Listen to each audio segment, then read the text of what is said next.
Animal సినిమాలోని రణబీర్ కపూర్ నటించిన సన్నివేశాలను ధోనీతో రీక్రియేట్ చేయించాడు డైరెక్టర్ సందీప్.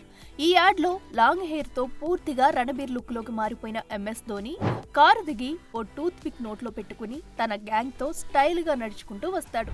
ఆ వెంటనే డైరెక్టర్ సందీప్ రెడ్డి కట్ చెప్పి మైండ్ బ్లోయింగ్, ఫెంటాస్టిక్, మజా వచ్చింది, జనాలు ఇది చూసి విజిల్స్ వేస్తారని అంటూ క్లాప్స్ కొడతాడు. నా హీరో రెడీ అంటూ ఎగ్జైట్ అవుతాడు.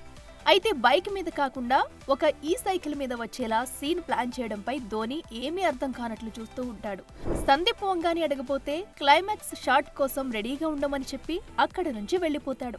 ఇక ధోని చివర్లో యానిమల్లో రణబీర్ కపూర్ మాదిరిగా ఓ సిగ్నేచర్ మూమెంట్ చేయడంతో ఈ యాడ్ కంప్లీట్ అయినట్టుగా డిజైన్ చేశాడు డైరెక్టర్ సందీప్. చూడాలి మరి ధోని యాక్టింగ్ ఇలా యాడ్స్కే పరిమితమవుతుందా లేక సిల్వర్ స్క్రీన్ మీదకి కూడా పరుగులు పెడుతుందో. For more videos like this, subscribe Big TV channel.